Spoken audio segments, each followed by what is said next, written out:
और उन आवेशों के लिए कम होता है जिनका द्रव्यमान ज्यादा है।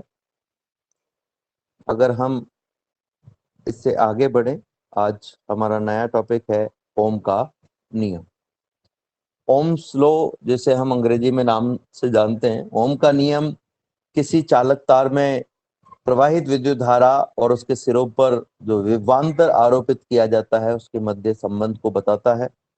ओम का नियम ये कहता है कि अगर किसी चालक तार की जो भौतिक अवस्थाएं हैं वे भौतिक अवस्थाएं स्थिर रहें, जैसे कि ताप, दाब, चालक तार के लिए उसकी लंबाई, उसका क्षेत्रफल, ये सारी भौतिक अवस्थाएं या पदार्थ की प्रकृति जिसको हम कह सकते हैं, ये सारी भौतिक अवस्थाएं यदि स्थिर रहे तो ऐसी अवस्था में जो चालक तार से प्रवाहित विद्युत धारा है वो चालक तार की विद्युत धारा चालक तार के सिरों पर जो विभवांतर होता है उस विभवांतर के समानुपाती होती है।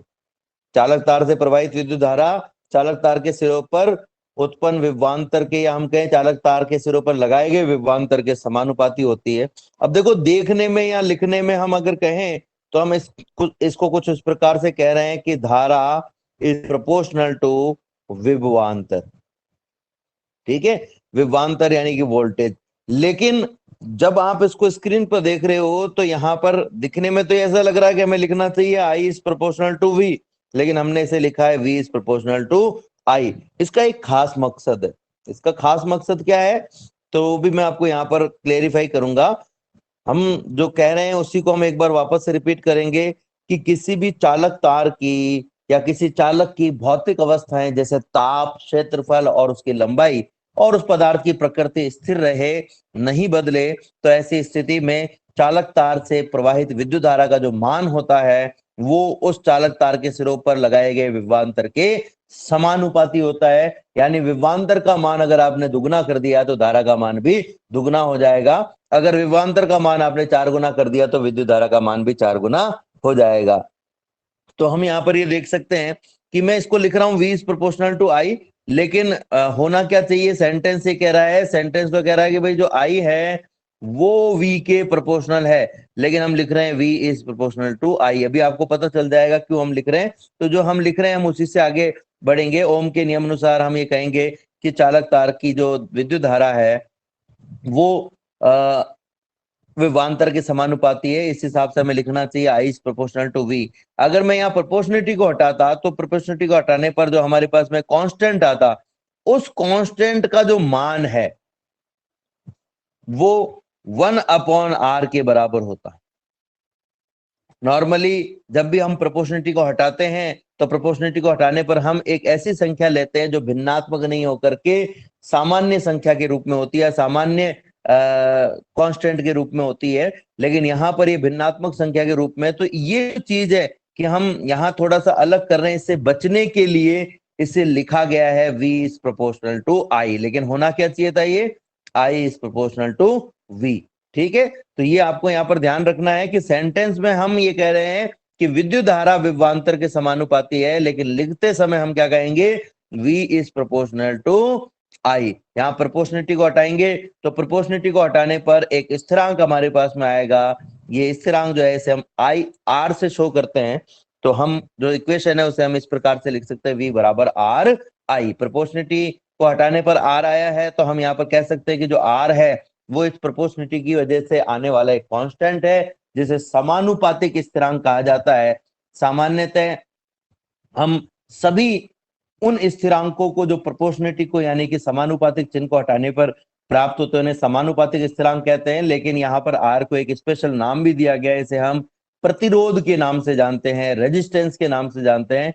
तो v बराबर हमारे पास में हो गया है आर आई, जैसे हम v बराबर आई आर भी लिख सकते हैं। अब अगर इस सूत्र से मैं r का मान ज्ञात करना चाहूं तो r का मान हमारे पास में हो जाएगा v अपॉन आई। तो यहाँ पर हमारे पास में जो R है जो एक समानुपातिक स्थिरांक है जिसे हम प्रतिरोध भी कहते हैं, इसकी परिभाषा अगर मैं देना चाहूं तो मैं कह सकता हूं कि किसी भी चालक में विद्युत धारा के प्रवाह में जो अवरोध उत्पन्न होता है उसे हम प्रतिरोध कहते हैं, रेजिस्टेंस कहते हैं। अगर मैं ये इक्वेशन जो हमने अभी लिखी है R बराबर V अपॉन आई, इसके हिसाब से इसकी परिभाषा देना चाहूं तो मैं कह सकता हूं कि किसी चालक तार के सिरों पर जो विभवांतर आरोपित किया जाता है और उस विभवांतर के कारण जो धारा प्रवाहित होती है उसके अनुपात को, किसी चालक के सिरों पर विभवांतर और उसमें प्रवाहित विद्युत धारा के अनुपात को प्रतिरोध कहा जाता है। हम यहाँ पर देख रहे हैं कि हमें यहाँ पर एक इक्वेशन प्राप्त हुई है V बराबर आई आर, इसे ओम के नियम से प्राप्त इक्वेशन भी कहा जाता है। तो ओम का नियम अगर परीक्षा में आता है तो आप सामान्य शब्दों में लिखेंगे कि यदि किसी चालक की भौतिक अवस्थाएं ताप, लंबाई और क्षेत्रफल स्थिर रहें, चालक की प्रकृति स्थिर रहे, तो ऐसी स्थिति में जो विद्युत धारा है, चालक से प्रवाहित विद्युत धारा है, वो चालक के सिरों पर विभवांतर के समानुपाती होती है। यहाँ पर हमने देखा एक इक्वेशन हमारे पास में आई है V बराबर आई इंटू आर, V बराबर आई इंटू आर। अब देखो अगर मैं V और I के मध्य एक ग्राफ बनाना चाहूं तो सबसे पहली बात तो आप देख रहे होंगे कि ये जो V है और ये जो I है, इन दोनों में जो इक्वेशन दी हुई है उसमें V की घात भी एक है और I की घात भी एक है। यदि जिनके मध्य ग्राफ बनाया जा रहा है उन दोनों की घात एक एक हो तो ग्राफ हमेशा सरल रेखा प्राप्त होता है, नंबर एक बात। अब अगर आप इसको ध्यान से देखोगे तो ये जो इक्वेशन है इसमें एक पद आपके पास में V का है और एक पद आपके पास में I का है और कोई पद इसमें है ही नहीं। तो जब आपके पास में एक पद x अक्ष पर रखे हुए राशि का और एक पद y अक्ष पर रखी हुई राशि का हो, उसके अलावा कोई पद नहीं हो, तो ये जो ग्राफ है वो हमेशा शून्य से शुरू होता है। ये ग्राफ, ये जो समीकरण है इसको अगर हम तुलना करें y बराबर mx प्लस c से, तो यहाँ पर y की जगह जो है वो v है और x की जगह i है, m की जगह यहाँ पर r है और c की जगह यहाँ पर कोई नहीं है, इसलिए c की जगह हम मान लेते हैं 0। चूंकि c की जगह 0 है इसलिए इस ग्राफ की शुरुआत हमने कहां से की है, इस ग्राफ की शुरुआत हमने शून्य से की है। अब अगर मैं इस समीकरण से इसकी तुलना करूं तो ढाल m की जगह कौन आ रहा है हमारे पास में, r आ रहा है। देखो किसी भी सरल रेखीय ग्राफ का जो ढाल होता है यानी m जिसको अपन कहते हैं, वो जो ढाल है वो उस सरल रेखीय समीकरण सरल रेखीय ग्राफ के x अक्ष से बनाए गए कोण की स्पर्श जा के बराबर होता है। यानी जो ढाल का मान होगा वो tan थीटा के बराबर होगा और ये जो tan थीटा है इसकी वैल्यू कितनी होगी, तो इसकी वैल्यू हम ये कह सकते हैं कि यदि मैं कोई दो बिंदु ले लूं, यहाँ पर एक बिंदु ये ले लिया, एक बिंदु मैंने ये ले लिया और इन दोनों को मैं अगर x अक्ष और y अक्ष पर मिलाना चाहूं तो उन दोनों बिंदुओं के जो पाठ्यांक हमारे पास आएंगे उनके जो अंतर है, तो अब अगर मैं इस मान को V1 ले लूं और इस मान को V2 ले लूं, इसी प्रकार से इस मान को मैं I1 ले लूं और इस मान को मैं I2 ले लूं, तो ये V2 और V1 का अंतर और I2 और I1 का जो अंतर है उसका हमें यहाँ पर क्या लेना पड़ेगा, अनुपात लेना पड़ेगा, del V upon del I। मैंने आपको कक्षा 11 में भी बताया था जब भी किसी समीकरण का ढाल निकाला जाता है तो y अक्ष पर लिखी हुई राशि का अंतराल में x अक्ष पर लिखी हुई राशि के अंतराल का भाग दिया जाता है। तो जो इस समीकरण का ढाल होगा, सॉरी इस ग्राफ का जो ढाल होगा वो होगा tan थीटा बराबर del V upon del I। अगर मैं यहाँ पर इसकी बजाय ऐसा करूं, मैं ग्राफ को फिर से बना रहा हूं,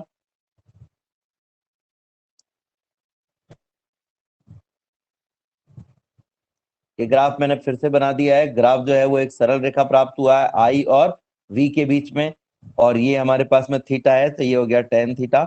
मान लीजिए एक बिंदु मैं मूल बिंदु पर लेता हूं और एक बिंदु मैं यहाँ ले लेता हूं। इस बिंदु पर जो रीडिंग आई है उसको मैं I कह देता हूं और इस बिंदु पर जो रीडिंग आई है उसको मैं V कह देता हूं।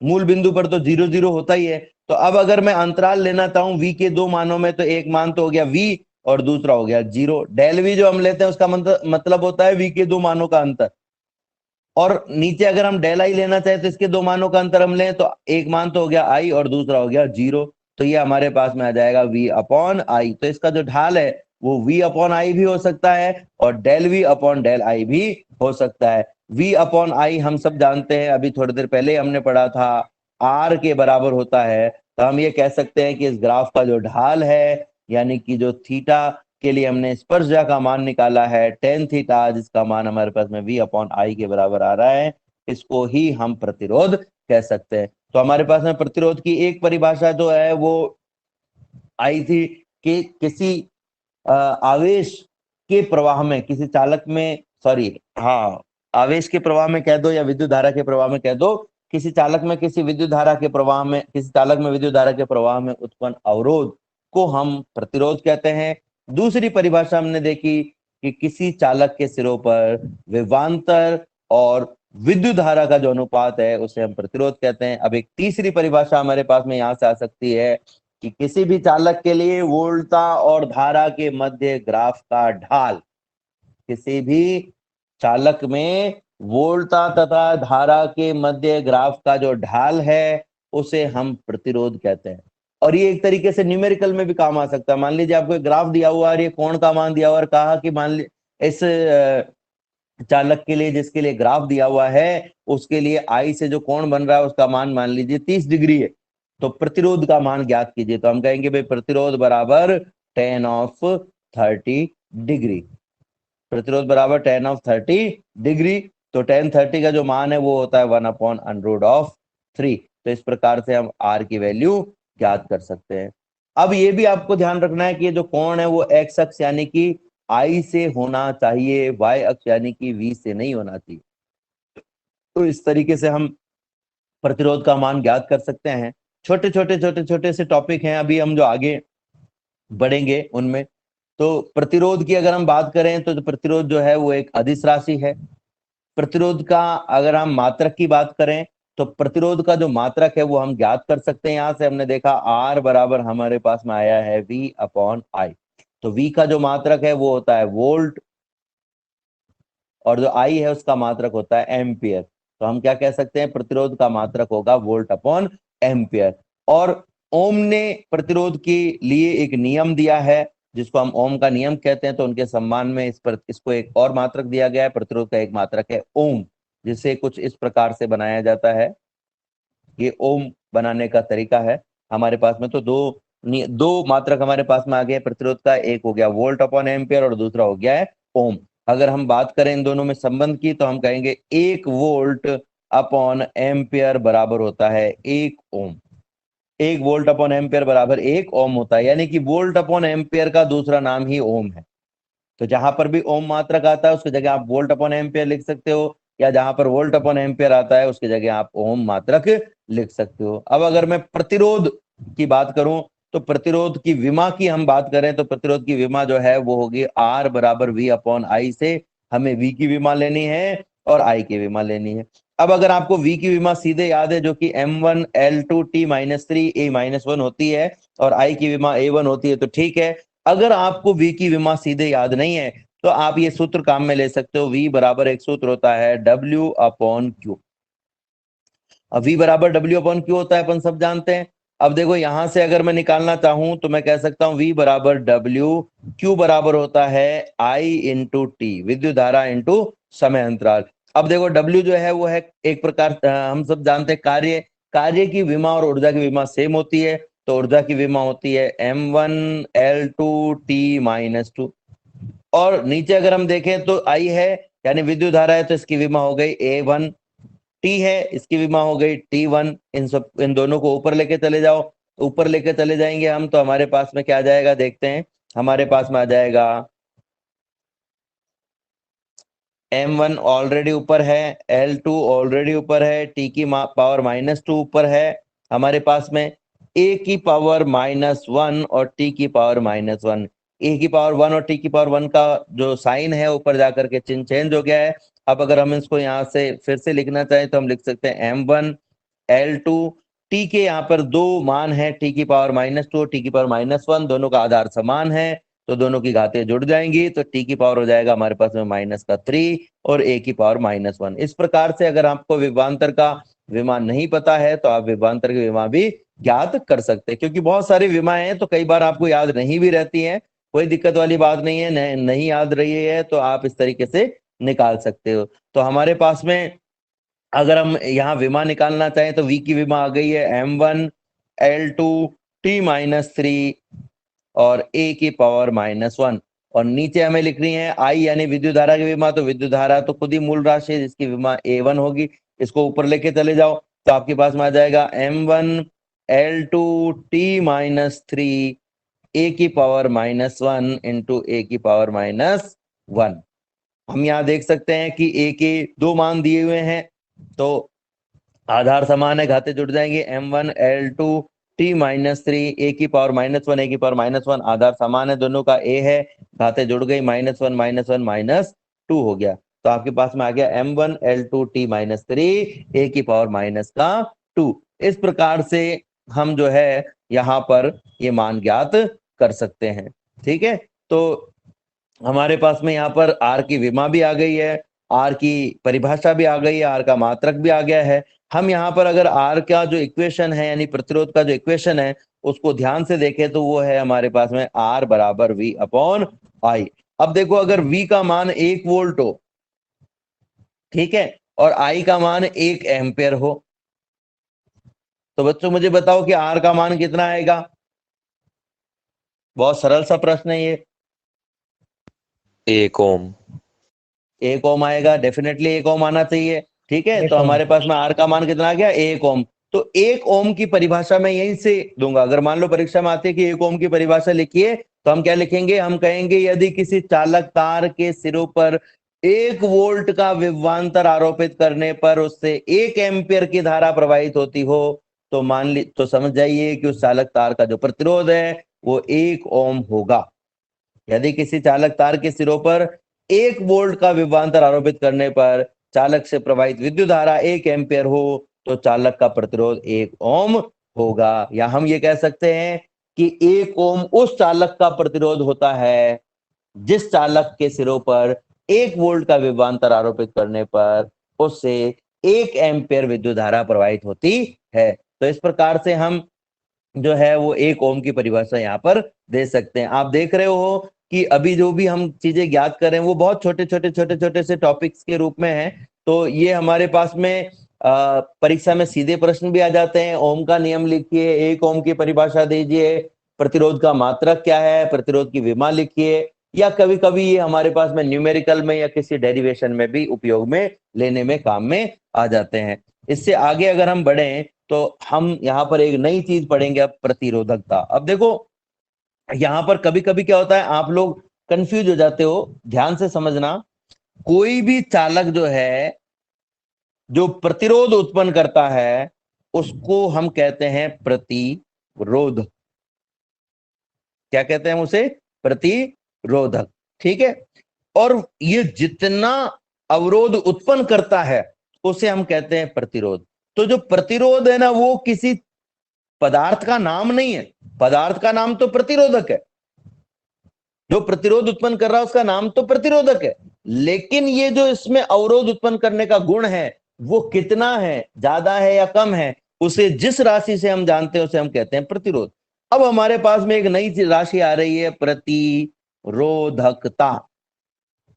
प्रतिरोधकता, ऐसा इसको पढ़ने से महसूस होता है जैसे ये प्रतिरोध की जो क्षमता है उसको व्यक्त करने वाली राशि है। तो देखते हैं प्रतिरोधकता क्या होती है, इसको हम समझने का प्रयास करेंगे।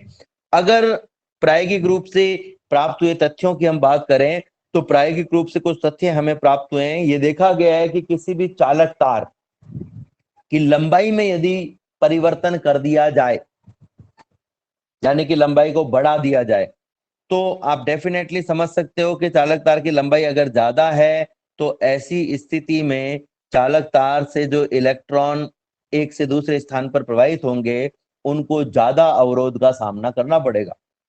कम होंगे तो कम अवरोध का सामना करना पड़ेगा, कम लंबाई होगी तो कम अवरोध का सामना करना पड़ेगा, और ज्यादा लंबाई होगी तो ज्यादा अवरोध का सामना करना पड़ेगा। यानी किसी भी चालक तार का जो प्रतिरोध होता है वो उसकी लंबाई के समानुपाती होता है। यानी हम ये कह सकते हैं कि लंबाई का मान अगर बढ़ा दिया है तो प्रतिरोध का मान भी बढ़ जाएगा। ठीक है, अब अगर मान लीजिए कि मैं चालक तार का जो अनुप्रस्थ काट क्षेत्रफल है उसमें वृद्धि कर देता हूं, तो क्या होगा? अगर अनुप्रस्थ काट क्षेत्रफल में वृद्धि कर देंगे तो इलेक्ट्रॉन को गति करने के लिए ज्यादा जगह प्राप्त होगी, और ज्यादा जगह प्राप्त होगी तो ये संभावना है कि इलेक्ट्रॉन दूसरे इलेक्ट्रॉनों से या धनायन के जालकों से कम टकराएगा। और ऐसी स्थिति में हम ये कहेंगे कि अगर ये कम टकराएगा तो इसके मार्ग में जो अवरोध है वो कम उत्पन्न होगा, यानी कि अधिक अनुप्रस्थ काट क्षेत्रफल के कारण प्रतिरोध का मान कम हो जाता है। तो हम ये कह सकते हैं कि किसी भी चालक तार का जो प्रतिरोध होता है वो अनुप्रस्थ काट क्षेत्रफल के व्युत्क्रमानुपाती होता है। तो दो इक्वेशन हमारे पास में आ गई है। एक कह रहा है कि चालक तार का जो प्रतिरोध है वो उसकी लंबाई के समानुपाती है, अनुक्रमानुपाती है, सॉरी। और अगर दूसरे की हम बात करें तो दूसरा कह रहा है कि आर का जो मान है, दूसरा इक्वेशन कह रहा है कि आर का जो मान है, प्रतिरोध का जो मान है, वो अनुप्रस्थ काट क्षेत्रफल के व्युत्क्रमानुपाती है। ठीक है। अब अगर हम इन दोनों को मिला दें, इक्वेशन 1 और इक्वेशन 2 को, तो हम कह सकते हैं कि R is proportional to L upon A। R is proportional to L upon A। ठीक है। अब देखो बच्चों, कभी कभी क्या होता है कि मैं समानुपाती शब्द काम में लेता हूं, कभी कभी मैं अनुक्रमानुपाती शब्द काम में लेता हूं। अनुक्रमानुपाती का मतलब होता है कि एक बढ़ेगा तो दूसरा भी बढ़ेगा, ये नहीं पता कि कितने गुना बढ़ेगा, कम भी बढ़ सकता है, ज्यादा भी बढ़ सकता है। जैसे एक का मान दुगुना कर दिया तो हो सकता है दूसरे का मान भी दुगुना हो जाए, हो सकता है 3 गुना हो जाए, हो सकता है 1.5 गुना ही रह जाए, हो सकता है 5 गुना हो जाए। पर ये बात फिक्स है कि एक बढ़ा तो दूसरा बढ़ेगा, ये अनुक्रमानुपातिक का जो साइन है। यानी हम ये कह सकते हैं कि एक के बढ़ने से दूसरा बढ़ना अनुक्रमानुपातिक को बताता है। अब जब मैं कहता हूं कि समानुपाती है, तो इसका मतलब भी यही होता है कि एक के बढ़ने से दूसरा बढ़ेगा, लेकिन इसमें एक क्लोज आ गया, इसमें एक जो है कंडीशन आ गई है। समानुपाती जब हमने कह दिया है तो तब हम कहेंगे कि जैसे मैंने कहा कि मान लो v is proportional to i। ठीक है। तो मैं कह रहा हूं v जो है वो i के समानुपाती है, i जो है v के समानुपाती है। हम इसको लिखते तो v is proportional to i है, लेकिन होता है एक्चुअल में ये i is proportional to v है। खैर हम उस पर अभी डिटेल में चर्चा नहीं करेंगे, पर आप मान लीजिए कि आपके पास में दो राशियां हैं और आपको कह दिया कि a is proportional to b, यानी a b के समानुपाती है। इसका मतलब यह हुआ कि अगर b का मान दुगना कर दिया तो a का मान भी दुगना हो जाएगा, अगर b का मान तिगुना कर दिया तो a का मान भी 3 गुना हो जाएगा। यानी b के मान में जितने गुना परिवर्तन होगा a के मान में भी उतने ही गुना परिवर्तन होगा, ये कहलाता समानुपाती। अब आप किसी भी इक्वेशन को देख करके कैसे पहचानेंगे कि वहां आपको अनुक्रमानुपातिक लिखना है या समानुपातिक लिखना है? देखिए, यदि कोई राशि केवल एक राशि पर निर्भर करती है तो हम कहेंगे कि ये समानुपाती। ठीक है। एक राशि पर निर्भर करती है, वो भी रेखीय रूप से, वो भी कैसे? रेखीय रूप से और डायरेक्टली। रेखीय रूप से और डायरेक्टली का मतलब क्या है? जैसे मान लीजिए एक इक्वेशन आपने लिखी है और उस इक्वेशन में आपके पास में दो ही पद है, उस इक्वेशन में आपके पास में दो ही पद है, जैसे v बराबर i इंटू आर, इसमें दो ही पद है, एक v का है और एक i का है, और कोई पद नहीं है। दोनों जो पद हैं उससे मिलकर समीकरण जो बना, ये रेखीय समीकरण है। अब आप ये कैसे पहचानेंगे कि ये रेखीय समीकरण है?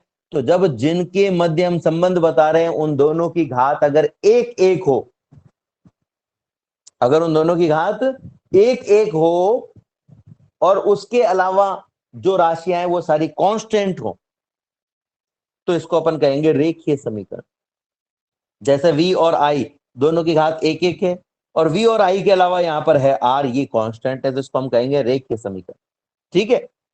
मैं जो बोल रहा हूं उसको ध्यान से समझना कि यदि किसी समीकरण में आपके पास में रेखीय समीकरण है, नंबर एक बात।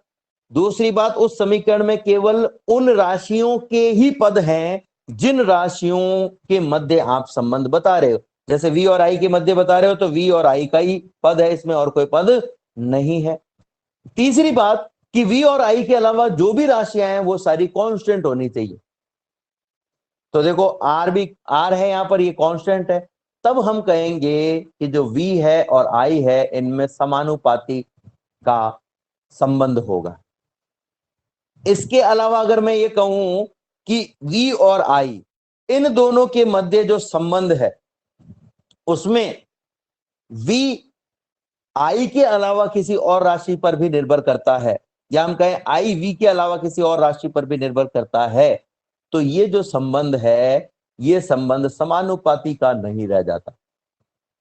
जैसे यहां पर हम देखेंगे कि r जो है वो l के अलावा a पर भी निर्भर कर रहा, तो ये संबंध समानुपाती का नहीं रहेगा। लेकिन फिर भी आप देखोगे कि कहीं पर समानुपाती लिखा हुआ मिलेगा, तो समानुपाती हम तब कहेंगे जब हम ये कंडीशन लगा दें कि ये L के अलावा A पर जो निर्भर कर रहा है, जैसे I के अलावा R भी है यहाँ पर, तो R कांस्टेंट था, तब हमने कह दिया भाई समानुपाती लगा सकते हो। तो अगर L और A में से ए अगर कांस्टेंट हो तब हम ये कह सकते हैं कि जो आर और एल के मध्य का संबंध है वो समानुपाती का संबंध हो जाएगा। तो अगर ये इक्वेशन में लिखा हुआ हो कहीं पर भी कि यदि किसी चालक तार का अनुप्रस्थ काट क्षेत्रफल कांस्टेंट हो तो हम कहेंगे कि जो प्रतिरोध है वो चालक तार की लंबाई एल के समानुपाती होगा। और अगर हमने ये नहीं लिखा है कि ए कांस्टेंट है तो हम यहाँ समानुपाती शब्द काम में नहीं ले सकते हैं। तो कई जगह समानुपाती शब्द काम में लिया जाता है, कई जगह अनुक्रमानुपाती। आप कंफ्यूज रहते हो कि भाई कहाँ हम समानुपाती लें, कहाँ हम अनुक्रमानुपाती लें, और आप दोनों में विभेद नहीं कर पाते हो और फिर समानुपाती की जगह अनुक्रमानुपाती लिख के आते हो, अनुक्रमानुपाती की जगह समानुपाती लिख के आते हो। ये गड़बड़ आप कर देते हो। ठीक है, खैर इससे आगे चलते हैं। प्रोपोर्शनलिटी को हटाने पर एक कांस्टेंट हमें प्राप्त होता है, इसको हम रो से व्यक्त करते हैं, एल अपॉन ए। ये जो रो है इसे हम समानुपातिक स्थिरांक कह सकते हैं। अब आप कह रहे होंगे कि अभी अभी तो आप अनुक्रमानुपाती चिन्ह ले रहे थे, लेकिन अब आप समानुपाती क्यों ले रहे हो?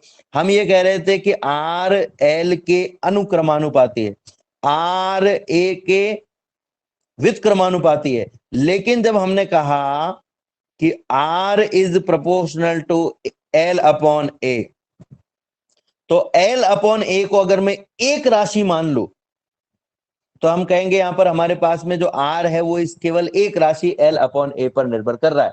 जब ये एक ही राशि पर निर्भर कर रहा है तो हम इसको समानुपाती कह सकते हैं। इसलिए हम यहां पर लिख रहे हैं कि R L अपॉन ए के समानुपाती। L के तो अनुक्रमानुपाती है लेकिन L अपॉन ए के समानुपाती है, और इसीलिए इस प्रोपोर्शनलिटी को हम हटाएंगे तो हम क्या कहेंगे? समानुपातिक स्थिरांक हमारे पास में आ जाएगा। इस प्रोपोर्शनलिटी को हटाने पर हमारे पास में समानुपातिक स्थिरांक आ जाएगा। और अगर ये R is proportional to L वाली प्रोपोर्शनलिटी चिन्ह को हटाते तो जो हमारे पास में आता है उसको हम कहते हैं अनुक्रमानुपातिक स्थिरांक, क्योंकि वो अनुक्रमानुपाती चिन्ह को हटाने पर आ रहा है। ठीक है, तो ये जो रो है इसको हम कहते हैं समानुपातिक स्थिरांक। और जैसे हमने पिछली बार V is proportional to I में प्रोपोर्शनलिटी चिन्ह को हटाने पर R लिखा था, उसे एक विशिष्ट नाम दिया था, ठीक उसी प्रकार से ये जो रो है इसको भी एक विशिष्ट नाम दिया जाता है, प्रतिरोधकता या विशिष्ट प्रतिरोध। प्रतिरोधकता या विशिष्ट प्रतिरोध जिसे हम अंग्रेजी में रेजिस्टिविटी या स्पेसिफिक रेजिस्टेंस कहते हैं। अब इसे स्पेसिफिक रेजिस्टेंस यानी विशिष्ट प्रतिरोध क्यों कहते हैं वो भी आपको समझ में आ जाएगा। अब अगर इस समीकरण से मैं रो का मान निकालना चाहूं तो R तो हमारे पास में ऑलरेडी है, ये ए को इस तरफ ले जाओ ऊपर और एल को नीचे ले आओ, तो आपके पास में हो जाएगा R into A upon L बराबर रो। हमारे पास में एक नया इक्वेशन आ गया है, R बराबर रो बराबर R into A upon L. रो बराबर R into A upon L, ये हमारे पास में एक नया इक्वेशन है। अब इस नए इक्वेशन से अगर मैं एक परिभाषा निकालना चाहूं तो देखिए मैं किस प्रकार से एक परिभाषा यहां पर बनाने का प्रयास करता हूं। एल का मान लो 1 मीटर हो, तार की लंबाई 1 मीटर हो और अनुप्रस्थ काट क्षेत्रफल ए का जो मान है वो 1 मीटर स्क्वायर हो, तो रो का जो मान है वो हमारे पास में आर के बराबर आ जाएगा। अगर मैं ए और एल दोनों की जगह 1 1 रख दूं तो जो रो का मान है वो हमारे पास में किसके बराबर आ जाएगा? आर के बराबर आ जाएगा। यानी हम क्या कह सकते हैं कि ऐसा तार जिसकी लंबाई 1 मीटर हो, अनुप्रस्थ काट क्षेत्रफल 1 मीटर स्क्वायर हो, उस तार का जो भी प्रतिरोध होगा वही प्रतिरोधकता के तुल्य होगा। तो हम क्या कह सकते हैं कि 1 मीटर यानी एकांक लंबाई और 1 मीटर स्क्वायर क्षेत्रफल यानी एकांक क्षेत्रफल, एकांक लंबाई और एकांक क्षेत्रफल के क्षेत्रफल की जगह अनुप्रस्थ काट क्षेत्रफल कहना चाहिए कि एकांक लंबाई और एकांक अनुप्रस्थ काट क्षेत्रफल के तार का प्रतिरोध, एकांक लंबाई और एकांक अनुप्रस्थ काट क्षेत्रफल के चालक तार का प्रतिरोध प्रतिरोधकता कहलाता है। प्रतिरोधकता कहलाता है, क्या इसे हम विशिष्ट प्रतिरोध भी कह सकते हैं। तो परिभाषा हमारे पास में क्या है? एकांक लंबाई और एकांक अनुप्रस्थ काट क्षेत्रफल वाले चालक प्रतिरोध जो है वो प्रतिरोधकता कहलाता है। ये या विशिष्ट ये एक अदिश राशि है और ये जो प्रतिरोधकता या विशिष्ट प्रतिरोध है, आपको जान करके आश्चर्य होगा कि रो बराबर हम लिख रहे हैं आर बराबर ए अपॉन एल, आर बराबर ए अपॉन एल, ठीक है, ये हम लिख रहे हैं यहां पर। लेकिन आपको जान करके आश्चर्य होगा कि ए का या एल का मान बदल देने से, ए का या एल का मान बदल देने से रो के मान पर कोई प्रभाव नहीं पड़ता। यानी कि हम ये कह सकते हैं कि जो प्रतिरोधकता है वो अनुप्रस्थ काट क्षेत्रफल और लंबाई पर निर्भर नहीं करती है, ठीक है। तो देखो, आप सोच रहे होंगे कि ऐसा कैसे हो सकता है, इक्वेशन में तो ए लिखा हुआ है, फिर ये निर्भर कैसे नहीं कर रहा है। उदाहरण ले रहा हूं मैं, मान लो कि आपने अनुप्रस्थ काट क्षेत्रफल का मान दुगना कर दिया, ठीक है, तो अभी रो का जो मान है वो है आर ए अपॉन एल। अगर आप अनुप्रस्थ काट क्षेत्रफल का मान दुगना कर दो तो नया जो हमारे पास में प्रतिरोधकता होगी वो कितनी हो जाएगी, वो हमारे पास में होगी ए की जगह आ गया 2a अपॉन एल और ये आर की जगह आर। भाई ए का मान दुगना कर दिया हमने, तो आप देख रहे हो कि समीकरण में तो ये 2a आ गया, पहले तो ए ही था, तो रो बदल गया कि नहीं बदल गया, रो बदला है कि नहीं बदला है।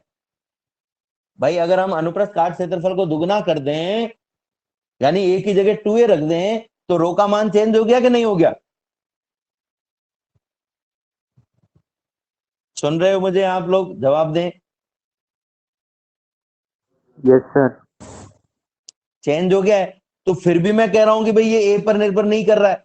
आपका दिमाग क्या कहेगा कि भाई जो ए है उसका मान दुगना कर देंगे तो रो का मान भी तो दुगना हो गया। देखो कैसे हो गया रो का मान दुगना, रो डैश बराबर हो गया, ये दो को मैंने बाहर ले लिया, आर ए अपॉन एल, और ये जो आर ए अपॉन एल है इसको तो हमने रो कहा हुआ है, तो रो डैश बराबर क्या आ गया, 2 रो, ये 2 रो आ गया हमारे पास में। ये दिखने में हमें ऐसा लगता है, क्यों, क्योंकि हमें सिर्फ प्रश्न में क्या कहा है कि यदि हम अनुप्रस्थ काट क्षेत्रफल को दुगना कर देवें, अगर हम अनुप्रस्थ काट क्षेत्रफल को दुगना कर देंगे तो ऐसी स्थिति में जो प्रतिरोध होगा वो आधा हो जाता है, जो प्रतिरोध होता है आर उसका मान आधा हो जाता है।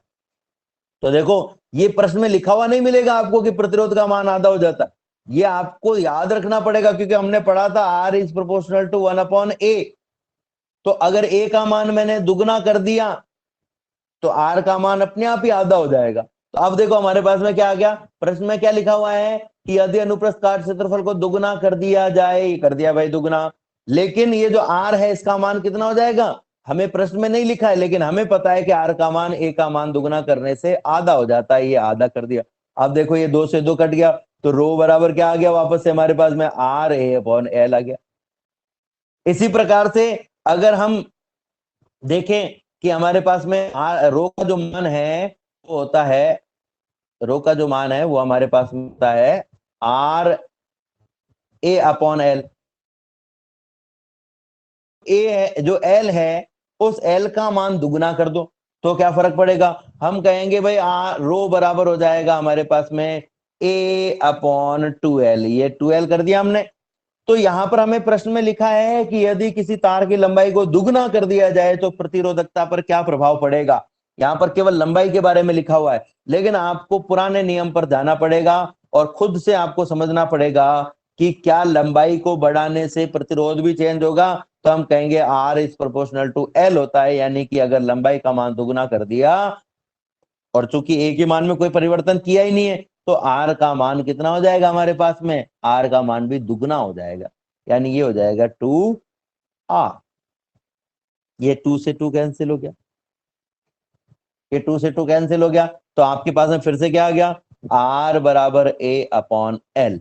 तो प्रश्न में आपको लिखा हुआ मिलेगा एल का मान दुगुना कर दिया जाए, आधा कर दिया जाए, 3 गुना कर दिया जाए, ए का मान इतने गुना कर दिया जाए, लेकिन उसमें आर के बारे में कुछ भी लिखा हुआ नहीं मिलता है, पर वो अंडरस्टूड है कि एल और ए के मान में चेंज होगा तो आर के मान में भी चेंज होगा। इसलिए अगर ये प्रश्न आता है, ध्यान से सुनना मेरी बात को, ध्यान से सुनिएगा मेरी बात को, कि यदि ये प्रश्न आता है कि किसी पदार्थ की लंबाई और अनुप्रस्थ काट क्षेत्रफल में परिवर्तन करने पर प्रतिरोधकता के मान में क्या परिवर्तन होगा?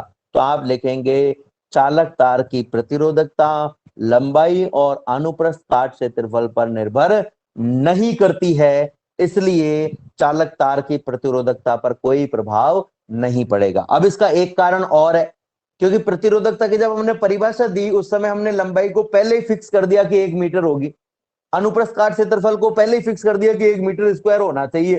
तो आप कितनी लंबाई का तार लो, हमें उससे कोई लेना देना नहीं, हमें तो उसमें से 1 मीटर लंबा तार चाहिए।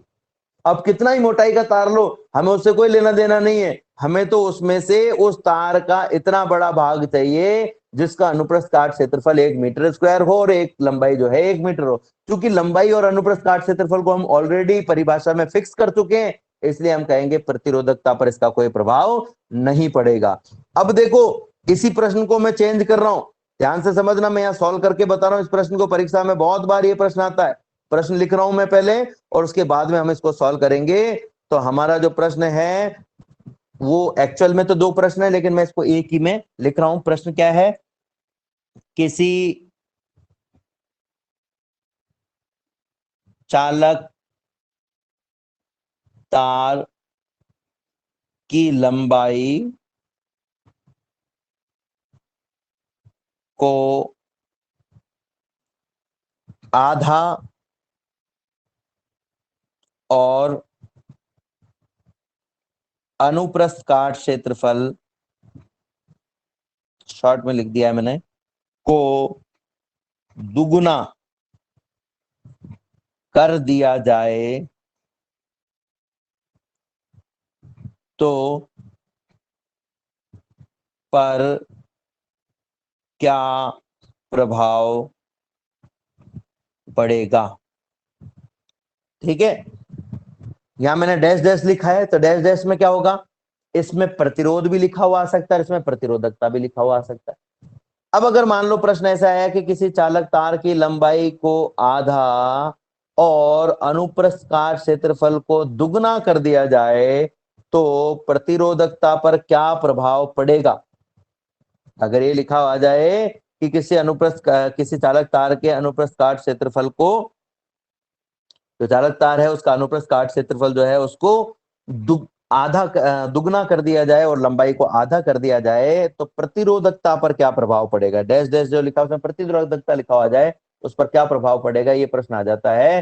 तो आप क्या कहेंगे? आप कहेंगे किसी भी चालक तार की प्रतिरोधकता यानी विशिष्ट प्रतिरोध चालक तार की लंबाई और अनुप्रस्थ काट क्षेत्रफल पर निर्भर नहीं करता है, इसलिए लंबाई को आधा और अनुप्रस्थ काट क्षेत्रफल को दुगना करने पर प्रतिरोधकता या विशिष्ट प्रतिरोध पर कोई प्रभाव नहीं पड़ेगा, यह नियत बना रहेगा, जितना है उतना ही बना रहेगा, अप्रभावित रहेगा। लेकिन इसी प्रश्न में लिखा हुआ जाता है कि किसी चालक तार की लंबाई को आधा और अनुप्रस्थ काट क्षेत्रफल को दुगना कर दिया जाए तो प्रतिरोध पर क्या प्रभाव पड़ेगा? अब देखो प्रश्न बदल गया, प्रतिरोधकता की जगह आ गया प्रतिरोध पर क्या प्रभाव पड़ेगा।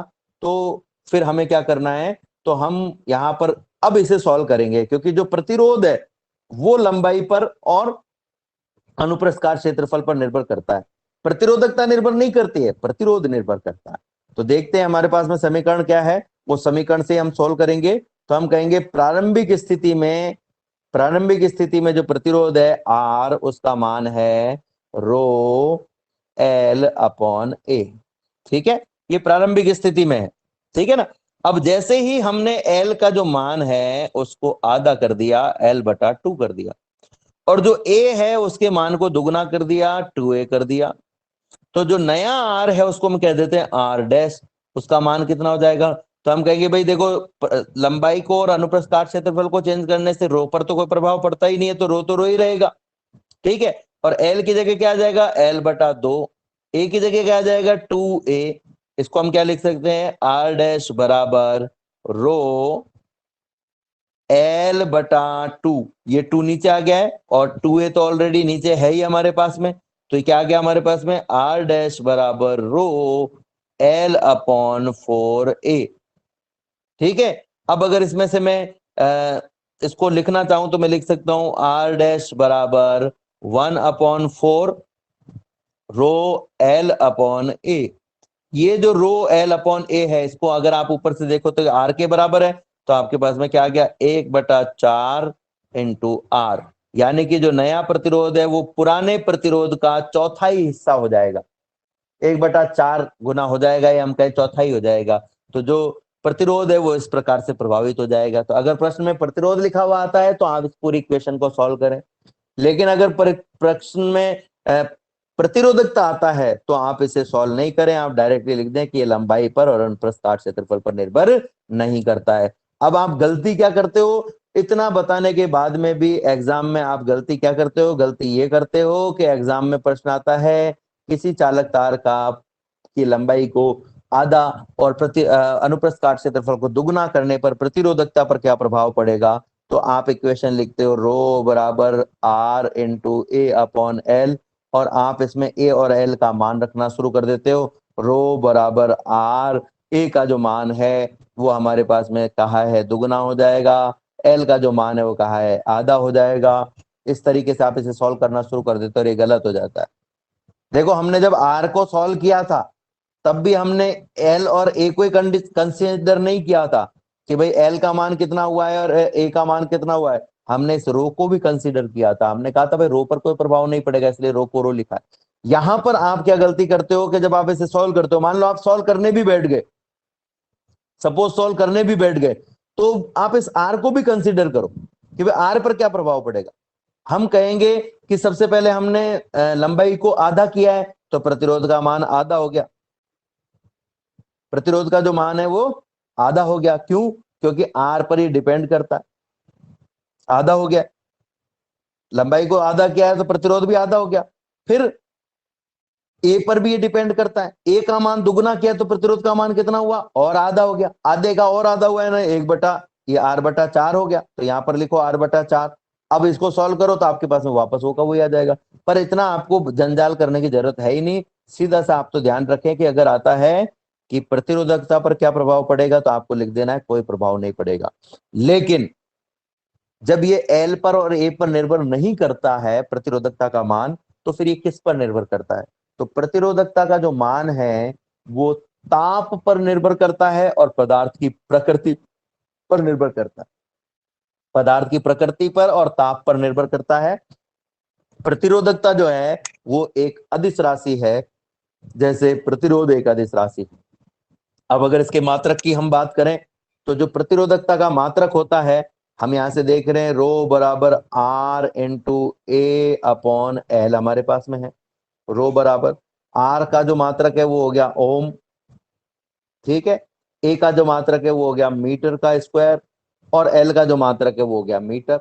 लंबाई का मात्रक मीटर होता है, तो मीटर से एक घात कट गई तो मात्रक क्या आ गया हमारे पास में, रो बराबर ohm into metre, ohm into metre, ठीक है। जिसको हम कह सकते हैं रो बराबर इस तरीके से भी लिख सकते हैं ओम इंटू मीटर, ठीक है। ये ओम का साइन है हमारे पास में, ठीक है। और भी और मात्रक लिखना चाहो तो ओम बराबर होता है वोल्ट अपॉन एम्पियर, तो ये हो जाएगा volt upon ampere into metre. और भी मात्रक हम इसके निकाल सकते हैं इस तरीके से। तो ये हमारे पास में जो है मात्रक आ गया है प्रतिरोधकता का। अगर आपको कोई कहे कि इसकी विमा निकालो, तो विमा निकालने के लिए आपको क्या करना है, वही तरीका हम काम में लेंगे कि जो सूत्र है उसमें हम प्रत्येक राशि की विमा निकालेंगे, लिखेंगे और कैलकुलेट कर देंगे। तो रो बराबर हमारे पास में है R into A upon L. R की विमा रख दो, ए की विमा रख दो और एल की विमा रख दो। आर की विमा अभी अभी हमने जस्ट थोड़ी देर पहले ही निकाली है, तो रो बराबर आपके पास में हो जाएगा आर की विमा M1L2T-3 -3A-2 ए की।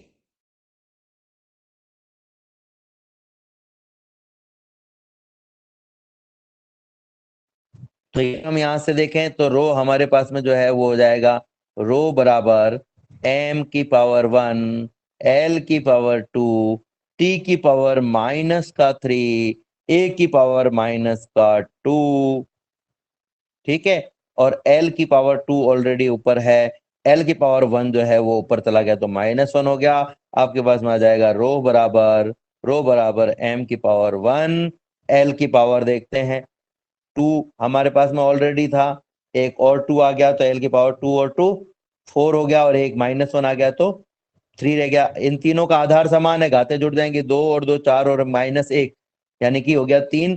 तो L3t⁻³ और a⁻², ये हमारे पास में रो की विमा हो गई है।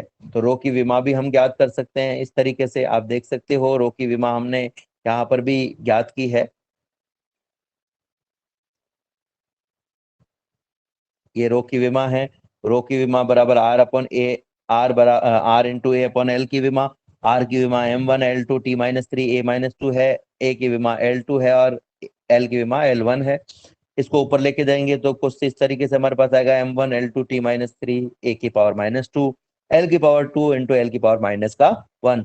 L के आधार समान है, इनकी घातें जुड़ जाएंगी तो हमारे पास आ जाएगा m1L3t−3 a⁻², जो कि हमने अभी भी ज्ञात की है। तो इस प्रकार से हम रो की विमा भी ज्ञात कर सकते हैं, रो का मात्रक भी ज्ञात कर सकते हैं। अब एक संबंध जो हम पहले ज्ञात कर चुके हैं उसी को मैं दोबारा ज्ञात करूंगा। हम रो का संबंध हमने कल ज्ञात किया था, लेकिन एक बार फिर से ज्ञात कर लेते हैं। यदि रो का मान हम एन, ई और टॉ के पदों में निकालना चाहें तो हम कैसे निकाल सकते हैं, देखते हैं। हमने पढ़ा था कल वाले टॉपिक में कि जो विद्युत धारा है और जो अपवन वेग है उसमें एक संबंध होता है, I = NE/A/V/D। यहां से अगर मैं VD का मान निकालना चाहूं तो VD बराबर हो जाएगा I/NEA। ये NEA को मैं नीचे लेके चला गया। अगर मैं विद्युत विभव और अपवन वेग में संबंध लिखना चाहूं तो VD बराबर हमारे पास में होता है, VD बराबर E⁻m×L×V। ठीक है, ये समीकरण को मैं समीकरण 1 कह देता हूं, इसको मैं समीकरण 2। समीकरण 1 और समीकरण 2 दोनों एक जैसे समीकरण है, दोनों VD के बराबर है। समीकरण 2 से VD का जो मान है वो समीकरण 1 में हम रख रहे हैं, यानी यहाँ VD का मान हम समीकरण 2 से रख रहे हैं। तो समीकरण 2 से VD का मान कितना है, ET/m×L×V बराबर I/NEA। अब देखो यहां से मैं I को इस तरफ ला रहा हूं, A को इस तरफ ला रहा हूं और L को इसी तरफ रख रहा हूं। तो V तो हमारे पास में ऑलरेडी है, I को इधर लिया है तो I हो गया, ये नीचे आ गया I। ठीक है, इस A को ऊपर लेके चले गए तो ये A ऊपर आ गया, ये L नीचे ऑलरेडी है। बाकी बच्चों को सबको दूसरी तरफ ले जाओ, तो दूसरी तरफ हमारे पास में देखेंगे कि N और E तो ऑलरेडी नीचे है। ठीक है, ये M चला गया ऊपर इस तरीके से। ठीक है, तो ये आपके पास में आ गया ऊपर M। ये E और टॉ ये आ गया नीचे, तो आपके पास में E एक तो ऑलरेडी है और एक और आ गया, तो हो जाएगा E² × T। ठीक है, तो ये हमारे पास में एक समीकरण प्राप्त हुआ है। अब इस समीकरण को अगर हम आगे सॉल्व करना चाहें तो आप देखेंगे कि जो V है, V/I है, उस V/I को हम क्या कहते हैं, V/I को हम कहते हैं R। तो यहाँ पर V/I जो है उसकी जगह आ जाएगा R। A अपनी जगह है, L अपनी जगह है, बराबर m/NE²T। NE²T, तो ये आप देख सकते हो यहाँ पर ये हमने निकाला हुआ है। ठीक है, अब ये जो RA/L है, RA/L, इसको अभी अभी हमने पढ़ा था, प्रतिरोधकता कहते हैं रो। तो यहाँ पर आपके पास में आ जाएगा रो बराबर m/NE²टॉ। तो इस तरीके से हम जो है प्रतिरोधकता का मान ज्ञात कर सकते हैं। हालांकि ये मान हम पहले ही ज्ञात कर चुके हैं, परसों जब हमने ज्ञात किया था विद्युत विभवांतर और अपवहन वेग में जो संबंध ज्ञात किया था, जो अभी भी थोड़ी देर पहले हमने लिखा था, तब भी हमने इस रो का मान ज्ञात किया था। कुछ छोटी छोटी राशियां और अभी हम निकालेंगे। तो नया हमारा जो राशि हम निकालने वाले हैं वो है चालकत्व। देखिए दो राशियां हैं, एक है चालकता, चालकता और एक है चालकत्व। ठीक है, ये दोनों अलग अलग राशियां हैं, मिक्स मत कर देना। अभी हम पढ़ेंगे चालकत्व। चालकत्व, चालकत्व क्या होता है, प्रतिरोध जो हम ज्ञात करते हैं R, उसका जो व्युत्क्रम होता है उसको हम चालकत्व कहते हैं, प्रतिरोध के व्युत्क्रम को। तो इस ये जो चालकत्व है इसको G से डिनोट करते हो, तो G बराबर हो जाएगा 1/R। G बराबर 1/R। अब अगर मैं इसका मात्रक निकालना चाहूं तो मात्रक कितना होगा, 1/ओम। प्रतिरोध का मात्रक होता है ओम। ओम को ऊपर ले जाओगे तो G बराबर हो जाएगा ओम का इनवर्स, यानी कि इसको हम लिख सकते हैं इस तरीके से, ओम का इनवर्स। ठीक है, तो ओम का इनवर्स। अब देखो एक्चुअल में ये ओम जो है ना, वो अपने इंडिया में जो ओम हम काम में लेते हैं वो वाला ओम नहीं है। इसकी स्पेलिंग अगर आप देखोगे तो इसकी स्पेलिंग है OHM, ओम। इसका इनवर्स हमें लेना है, तो इनवर्स लेने के लिए इस स्पेलिंग को उल्टा किया गया है। उल्टा कर दो क्या हो जाएगा, महो। तो ओम का जो इनवर्स है वो किसके बराबर होगा, ये नया मात्रक हमने दे दिया महो। ठीक है, तो इस प्रकार से हम कह सकते हैं या तो इस जो चालकत्व है उसका मात्रक ओम इनवर्स होगा, या इसको हम लिख सकते हैं महो, ओम इनवर्स या महो, या इसे एक और नया मात्रक कहते हैं सीमेन। इसे हम नया मात्रक क्या कहते हैं, सीमेन। ठीक है, ये जो आपके पास में मात्रक है ओम, इसका जो इनवर्स है उसको एक नया मात्रक हम कहते हैं सीमेन। तो तीन मात्रक हो गए चालकत्व के, ओम इनवर्स, महो या सीमेन। ठीक है, अब अगर हम इसकी विमा निकालना चाहें तो विमा निकालने के लिए भी वही सूत्र हम काम में लेंगे चालकत्व का। चालकत्व का जो सूत्र है वो है हमारे पास में G बराबर 1/r। तो R का जो विमा है अभी अभी हमने थोड़ी देर पहले काम में ली थी, R की विमा। R की विमा क्या होती है, m1l2t-3a-2। इसको ऊपर ले जाओ तो क्या होगा, m की पावर -1 हो जाएगी, l की पावर -2 हो जाएगी, t की पावर माइनस में वो प्लस हो जाएगी, a की पावर माइनस में वो प्लस हो जाएगी। तो ये G की विमा हो गई हमारे पास में। चालकत्व हमने यहाँ पर ज्ञात कर लिया। अब एक नई राशि हम और यहाँ पर ज्ञात करेंगे, वो है चालकता या विशिष्ट प्रतिरोध। देखो चालकत्व हमने किसको कहा, प्रतिरोध का जो व्युत्क्रम है उसको हम चालकत्व कहते हैं, और इसी प्रकार से प्रतिरोधकता का जो व्युत्क्रम होता है उसको हम चालकता कहते हैं। प्रतिरोधकता का व्युत्क्रम चालकता, प्रतिरोध का व्युत्क्रम चालकत्व। ठीक है, तो ये भी हम पहले निकाल चुके हैं, प्रतिरोधक चालकता का मान भी हम पहले निकाल चुके हैं। पहले पहले दिन जब ये हमने इस चैप्टर की शुरुआत की थी, जिस दिन उस टॉपिक में हमने इसको पढ़ा था, लेकिन एक बार फिर से हम देख लेते हैं। परिभाषा अगर हम देना चाहें तो हम क्या कहेंगे, प्रतिरोधकता का व्युत्क्रम चालकता कहलाता है। प्रतिरोध का व्युत्क्रम चालकत्व और प्रतिरोधकता का व्युत्क्रम चालकता कहलाता है। प्रतिरोध का व्युत्क्रम है तो चालकत्व, और प्रतिरोधकता का व्युत्क्रम है तो चालकता उसको अपन कहेंगे। ठीक है, अब अगर मैं सूत्र लिखना चाहूं तो हम सब जानते हैं रो का जो सूत्र होता है वो होता है RA/L। ये L ऊपर चला गया तो सिग्मा बराबर क्या हो जाएगा हमारे पास में, सिग्मा बराबर हो जाएगा L/R इंटू A। ये एक सूत्र हमारे पास में हो गया। एक और सूत्र है, अभी अभी हमने देखा, सिग्मा बराबर 1/रो। रो का मान है हमारे पास में m/n(e²) इंटू टी। इस ne²/t को ऊपर ले जाओ तो सिग्मा बराबर हो जाएगा ne²t/m। ये भी सूत्र हम ऑलरेडी ज्ञात कर चुके हैं। तो हमारे पास में चालकता के दो सूत्र आ गए हैं, एक आ गया है L/R इंटू ए और दूसरा आ गया ne²t/m। तो इस प्रकार से हम चालकता के दोनों सूत्र ज्ञात कर सकते हैं। अब अगर आपको कोई कहे कि भाई चालकता का जो है मात्रक ज्ञात करो, तो चालकता का मात्रक कैसे हम ज्ञात करेंगे। छोटे छोटे से टॉपिक हैं, कोई ज्यादा मुश्किल टॉपिक नहीं है। चालकता का मात्रक ज्ञात करना तो बड़ा ही आसान है। सिग्मा बराबर हो जाएगा हमारे पास में 1/रो है, तो रो का जो मात्रक वो लिख दीजिए, सिग्मा बराबर रो का मात्रक होता है ओम इंटू मीटर। ठीक है, तो सिग्मा बराबर हो जाएगा, आप इसको दो तरीके से लिख सकते हो, एक तो हो गया ओम को भी ऊपर ले जाओ, ओम इनवर्स मीटर इनवर्स। ठीक है, दूसरा तरीका है हमारे पास में, दूसरा तरीका क्या है हमारे पास में, सिग्मा बराबर ओम को ऊपर ले जाएं तो हो जाएगा ओम इनवर्स, मीटर को नीचे रहने देते हैं। ओम इनवर्स को हम सब जानते हैं महो लिखते हैं हम, तो ये हो जाएगा महो अपॉन मीटर। तो ये इसका एक मात्रक हो गया महो अपॉन मीटर। ठीक है, इसी प्रकार से अगर मैं इसकी विमा निकालना चाहूं तो जो भी हमारे पास में प्रतिरोधकता की विमा थी वो हम यहाँ पर लिख देंगे, तो हमारे पास में चालकता की विमा आ जाएगी। ठीक है, तो देखते हैं प्रतिरोधकता की विमा क्या है हमारे पास में। प्रतिरोधकता की जो विमा है सिग्मा बराबर 1/रो, सिग्मा बराबर 1/रो। प्रतिरोधकता की विमा अभी थोड़ी देर पहले हमने निकाली थी m1l3t-3a-2 अब ये यहाँ पर हमने रख दिया तो सिग्मा बराबर ये ऊपर चला गया m की पावर -1, l की पावर -3, t की पावर +3, a की पावर -2 की जगह हो गया +2। तो ये हमारे पास सिग्मा की विमा आ गई। अब आप सोच रहे होंगे साहब हमने निकाली तो थी प्रतिरोधकता की विमा, लेकिन हमें याद थोड़ा ना रहेगी परीक्षा में पूछा तो जब आपको प्रतिरोधकता की विमा याद नहीं रहे तब क्या करो, तो आप वहां पर प्रतिरोधकता की विमा पहले कैलकुलेट करो और उसको कैलकुलेट करके हम सिग्मा की विमा ज्ञात कर सकते हैं।